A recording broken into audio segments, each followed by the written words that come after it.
Will AI take our jobs? Well, this video script was partially generated by an AI, so the short answer is maybe, but I think the long answer is a bit more complicated than that. I, along with many other artists, have been seeing this bombardment of no to AI images all over my Instagram feed, and it kind of got me thinking that, to be honest, I don't know much about AI, so I went on a whole journey of learning about it, and to be honest, I'm still learning about it, so the opinions in this video may and probably will change as my opinion gets more informed, as I learn more about the tools.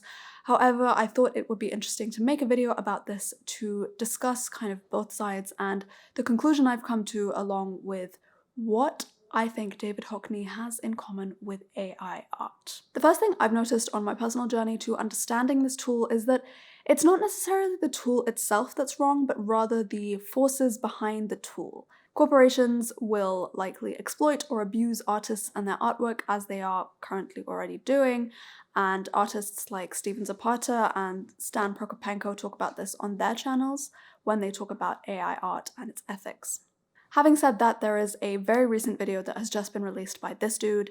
I forgot his name, but I will leave all the links to these videos down below.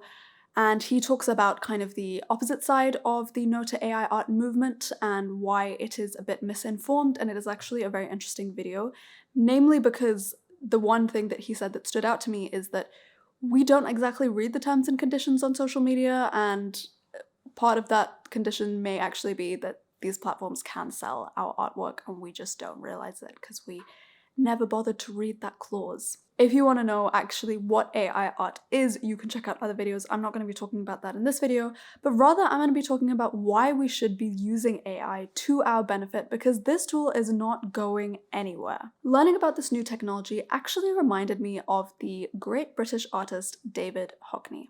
He is one of the most influential and successful artists of the 20th century, who I refer to in this video because of his love of experimenting with new technologies. Whether that was embracing the camera to create his series of photography art, or using Photoshop in its earliest days to now copiously drawing on his iPad well into his 80s. Hockney, who still practices to this day, is a prime example of an illustrious artist who uses technology to actually help him in his practice. And I feel like we can use this example to embrace this new technology of AI and what it can do for us as creatives. One important point to mention is that whilst David Hockney has always used technology and embraced it, he has also always stuck to traditional art throughout his entire career, and that is something that I think us as artists and as creatives will always have to stick to, particularly in this digitized world. I mean, if you look through the history of this channel, you'll see that I do both digital and analog art, and I think those are both art forms that complement each other, and we shouldn't let go of either one.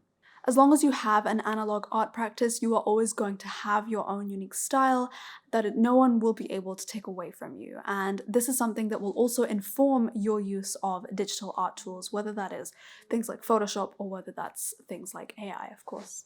In fact, having a background as a creative is something that can actually further you in your use of AI. And this is particularly shown in a video that was made by Cleo Abrams when she and her friend, artist friend, should I mention, Justin, who basically kind of did like a challenge where they both put the same prompt, or they both put the same idea rather, into an AI generator, into DALL-E, and they came up with different art styles and artworks, and these were voted on by the public, and Justin's work as an artist was favored more than Cleo's. So it just shows that it is important to have a background as an artist. Your skills are not going to waste because it sets you apart from all the other people who are making AI art. Our knowledge as artists informs and contextualizes the things that we make with the use of AI. And that's the thing that I am understanding about AI the more that I use it, is that it is just a great starting point. It's a great idea generation platform. But as Marques Brownlee said in his video, in one of his videos, AI still needs that human touch. Even though a teeny tiny part of the script was generated by an AI, I was the one as the human who edited out parts of the script, who basically chose the bits that I needed and added my own touch to it to make sure that it sounds like something I would actually say. The good thing that AI did was it kind of helped me to write the tedious parts of the script that I don't particularly enjoy writing about, like doing all the research about David Hockney and all of that. It does seem a bit unreasonable or illogical, at least at this stage, that we as human beings would let AI or let technology take over our humanity, because that's the one thing that we all crave, and this is something that Adam Duff actually talks about in his video. To give a very simplistic example, we thought that smartphones would be kind of the destruction of humanity, and to be honest, whilst it has turned us into zombies, it has also opened up our lives into so many ways that we could never have thought of, and that is exactly what AI does. And this was shown in the fact that an AI machine, AlphaGo, beat the Go Stop champion Sedol by doing a move that was kind of seen as something that humans would never think of. It just goes to show that AI can think outside of the realm of human consciousness, because at the end of the day, we are social beings and we do tend to think very similarly, so it is nice to be able to have a differing perspective.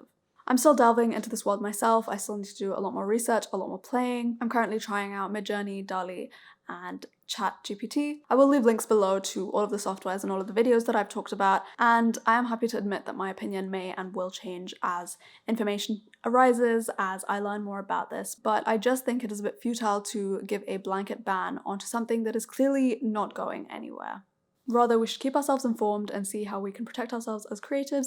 And also outside of the creative industry, obviously AI is something which is going to affect every single industry. So we can use the information that we learn about AI in order to upskill ourselves, in order to adapt ourselves and our careers to this ever-changing technology. I hope that was generally informative and also encourages you to try out some of the AI softwares for yourself. It is really fun, it is really interesting. And with that, I will see you in a couple of weeks for another video.